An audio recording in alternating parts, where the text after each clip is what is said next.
I just want to let you know, I told you yesterday I was going to talk to you today.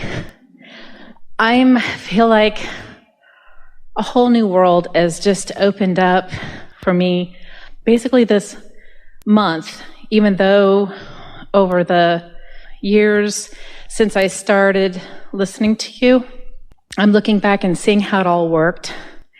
And now I'm learning how to fine-tune it. And I'm feeling like I'm in the vortex, or in the feeling I'm with Source most of the day. I feel like I've got a bubble of protection, and the vortex doesn't provide any protection. No. It just has such a pure point of attraction that no stuff you don't want gets in. But it's a different way of looking at it, I'm putting more and more things into it, that I feel like I should be able to. The vortex doesn't keep anything out. It's just very clear about what it draws in. Right. Can you feel the distinction? Protection is different.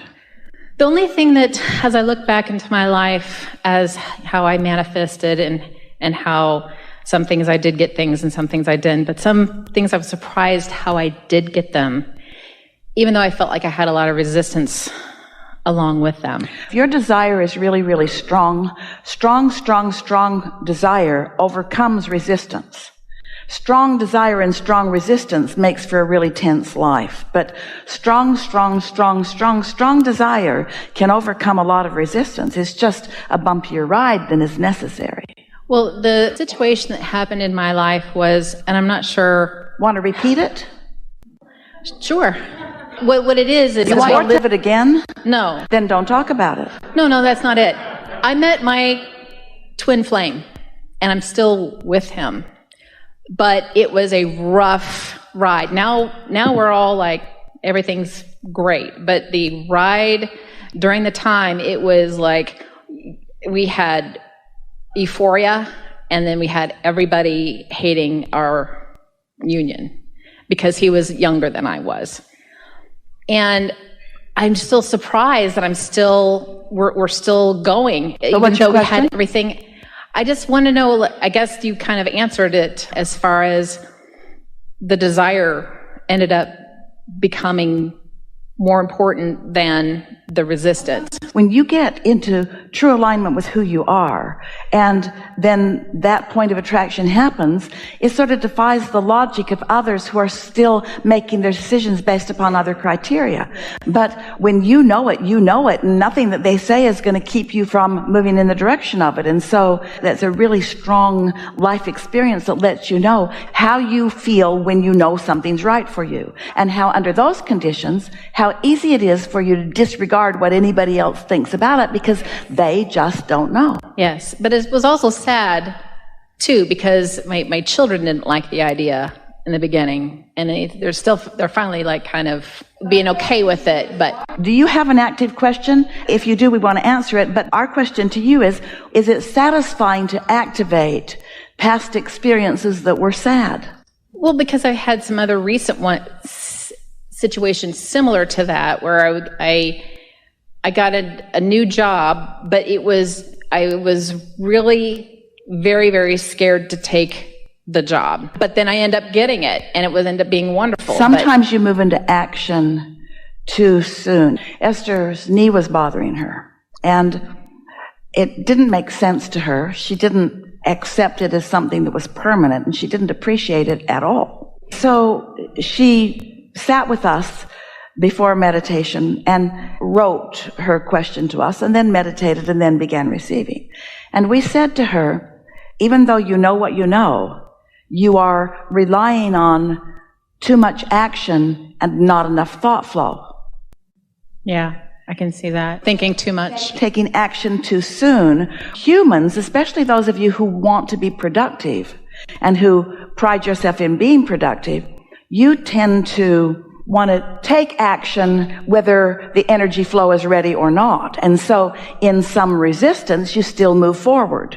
And that's why it's bumpier, or that's why some aspect of you doesn't feel so good. The fun analogy that we like to offer is you don't try to vacuum your living room rug unless you've plugged your vacuum cleaner in. You can go through the same motions and you can make marks all over the rug, but it's really not doing the job that you want it to do. First you plug it in and then you take the action. And that's what we're encouraging, is that if you just be a little more aware of what you are in the moment. Because remember, this alignment is not like a college degree where once you've received it, it's yours forevermore. It either is or it isn't in the moment. And there are a lot of dynamics that can affect how in alignment you are. And sometimes busy people like you and busy people like Esther, she's got to go get on that airplane whether she feels like it or not. Well, wouldn't it be smarter for her to feel like it and then go?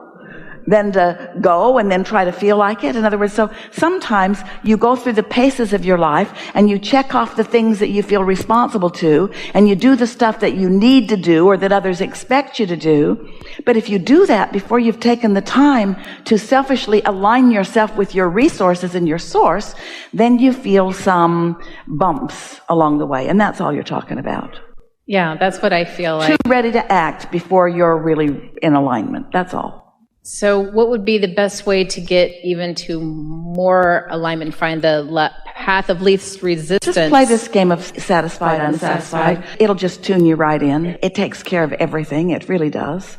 It's so much simpler. Don't let it get started. And if something already is started, everyone has those hot buttons. Like that, for example. Let's say that your culture is just disapproving of something that you've decided that you're going to do. And so there's a lot of momentum, let's say, in your culture about that. And there are not as many people saying, follow your bliss, as there are people saying, you should follow the protocol. And so you're feeling some bumps about that. Well, you're not going to be able to rein that in immediately, but if you start from a place of non-resistance and acknowledge how well your life is going and say general things like things are always working out for me, and I love knowing that I have guidance and I love utilizing my guidance, you can work the bugs out of all of those things.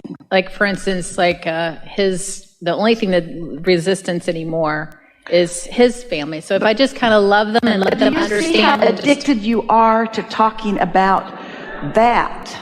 You need to let it go. It feels wrong to you. It feels like they should let it go. But it is active in your vibration. And it isn't anything that they're doing that's messing you up. It's you not letting go of that yet. Eventually, you could maybe have a conversation with yourself that goes something like, wait a minute, they didn't prevent me from my happiness. They didn't cause it and they didn't stop it. I'm living happily ever after. And I know that they're glad about that. And I can't expect people to let go of everything that they believe and all of a sudden come over to the way I'm looking at something, nor do I need them to stop believing what they believe. If I have to wait for anybody else to come into complete alignment with me, then I'm never going to have any meaningful relationship with anybody ever.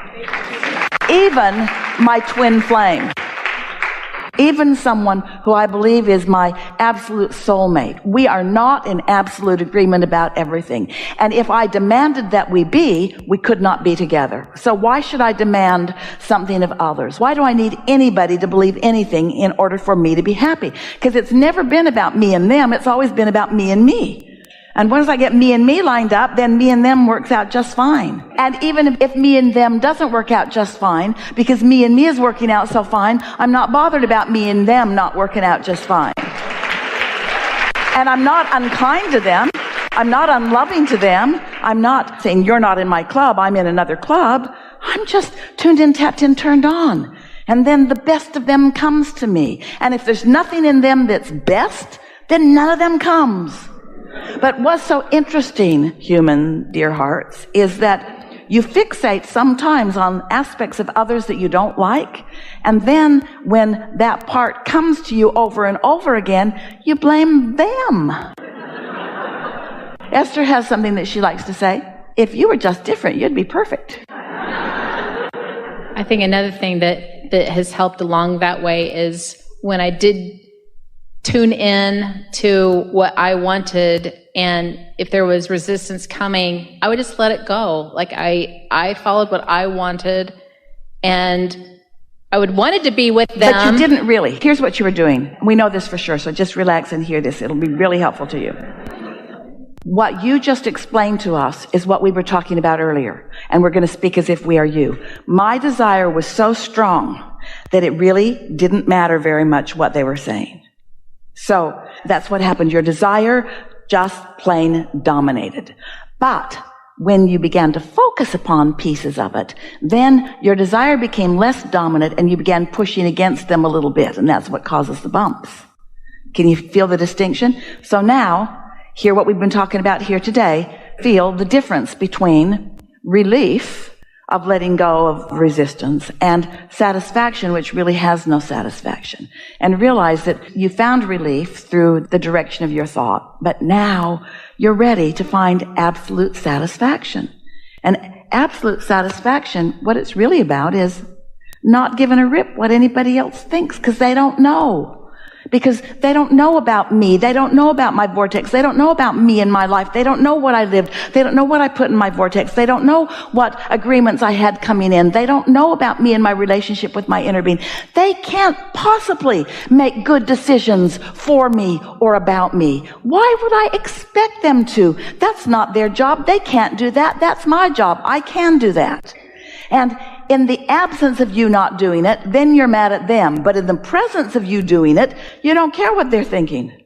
When you're in alignment, others who are negative towards you are invisible to you. When you're not in alignment, they're the main attraction. Yeah. Helpful? Yeah. Really good. Really good. Really, really, really good. It's like if someone has some aspects and you don't care for them and you give your attention to those aspects, then those are the aspects that are most often shown to you. Isn't that always the way it goes? Can't everybody be like the entire universe who has some of everything within them? Isn't that the way it always is? Doesn't everyone have wanted and unwanted? And do you really want everyone to become so just what you want? They have a lot of studying to do. And you better get more clear more quickly about what you want. And you better print out a very big list. And you better get a big email announcement out there fast. You might not know me yet, but you may run into me later. And when you do, these are my requirements for your behavior.